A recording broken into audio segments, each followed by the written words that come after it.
Ano, sir? You're right. Wait a minute. Yes, Mr. sir. President raising his hand. Yes, sir.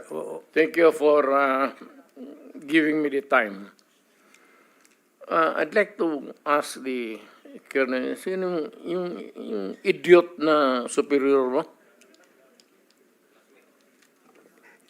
What is the question, sir? Who is the superior of... Yes, the one who... Alam mo ano ang ginawa nung ulol na yon? Subornation of perjury. That is a crime. Tingnan mo sa revised penal code. Subornation. Sige po, I think you already stated it, ano? Colonel Grijaldo. Nasagot na po niya, Mr. President. Nasa testimony na po niya. Sige po, can we now proceed? Who has questions for the former President? Mr. Chair, Oh, I'd like to make it clear na yung ginawa ng idioto na opisyal mo o classmate mo. Sir, it's not officer, congressman. Congressman ang nagsabi sa kanya. Ganun, congressman. Yung idioto na congressman, subornation o perjury yan. He was suggesting, the mere suggestion of what he wants you to do is already a crime. Under the revised penal code, yung inuudyok mo yung tao na mag-execute ng affidavit falsely or making a false narrative, subornation of perjury. yes, that's a crime under the Yes. revised penal code. Yes, sir. Thank you.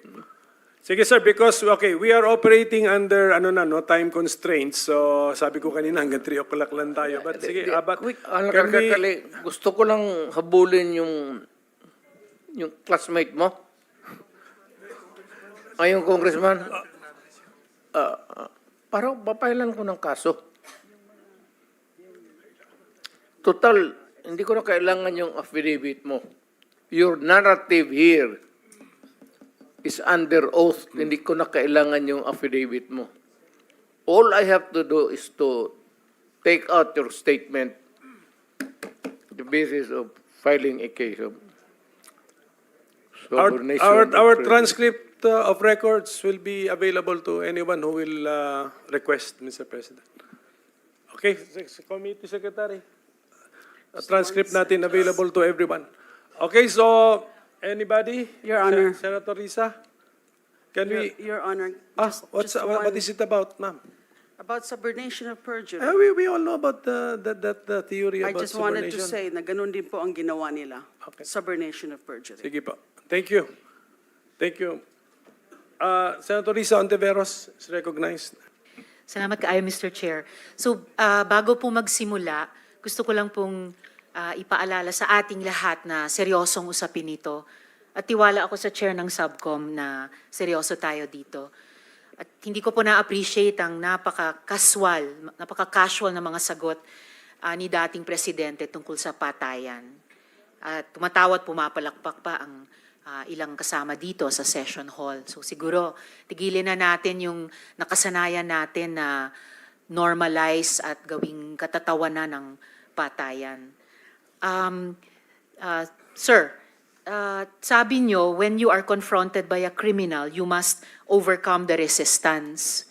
Ibig po ba sabihin na lahat ng na-EJK may barel?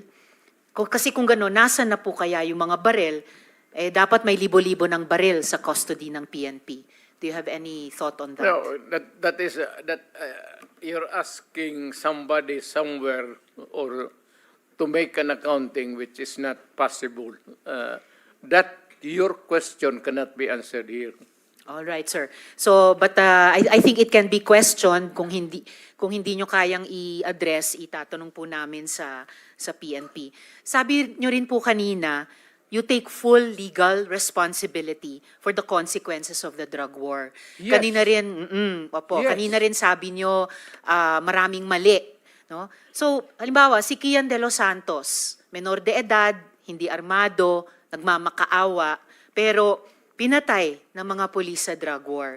Oh. Do you take responsibility for the death of Kian De Los Santos? The Criminal Act, hindi naman siguro. The death. You take responsibility for his death. Walang maniwala na abogado sa akin yan. That Hindi would po, be sir. a long shot. Hindi po abogado. Nandito pa lang tayo I sa was Senado, hindi sa referring Korte. to the policy na ginawa ko para sa mga pulis. Yes, sir. Sabi At ko, nagbunga for that, yung I polisiya. take full responsibility Yes, for and that. what about yung bunga ng polisiya na libo-libong namatay kasama si Kian De Los Santos? Do you also take full responsibility for that? Because in October 2020, na-quote po kayo na sinabi nyo, if there's killing there, I'm saying I'm the one. You can hold me responsible for anything, any death that has occurred in the execution of the drug war. Nung October ulit, October 21, nung 2021 naman, in a Reuters interview, kinwote kayo na sinabing, if there is any person who is going to prison, it would be me. I assume full responsibility. So, do you assume responsibility for the death of Kian De Los Santos, Mr. No. Chair? No. How about Ala- si Carl Alam mo, ma'am, Anthony Nunez? before you rumble on those many things, No, I'm not rambling, Mr. Chair. Very specific yung mga tanong ko. the specific ang law, guilt is personal. Tanong ka muna ng abogado. Okay lang po. Kayang-kaya kong magtanong sa abogado.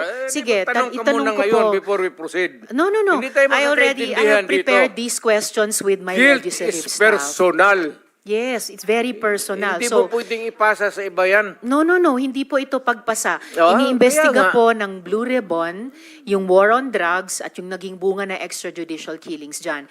And I am basing my question dun sa mga sinabi ninyo repeatedly, parang tuwing Oktubre nga sinasabi nyo, na you will take responsibility. Correct. So now let me ask you about Carl Anthony Nunez, 20 years old. Walang nahanap na droga o baril sa katawan niya.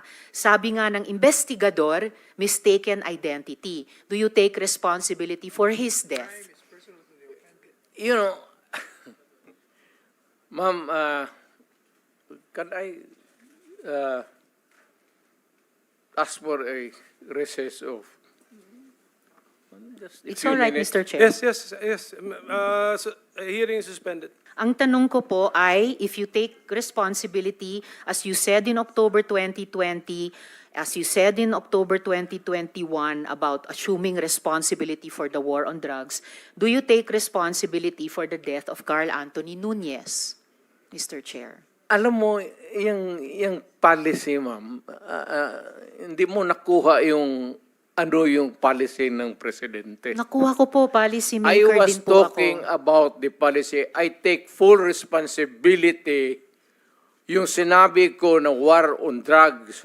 You said, Pero sir, kung you can hold me responsible for any death. specific crime, Yes, sir. You spoke hindi about pwede yan. you spoke about At specific saka, crimes. kung sabihin ko, I will take full responsibility, magdating tayo sa korte, hindi naman tatanggapin yan. Well, Mr. Chair, and if the resource person could keep his volume and pitch to a normal Trying level. to pin me down on Mr. Chair, you are pinned down by your own statements you of cannot. October. You have to pin me Mr. down Chair. I'm not trying to pin you down lawfully. on The air. exchanges are no longer productive. So Mr. hearing Chair. is Do not pin me suspended. down on semantics. Assumed.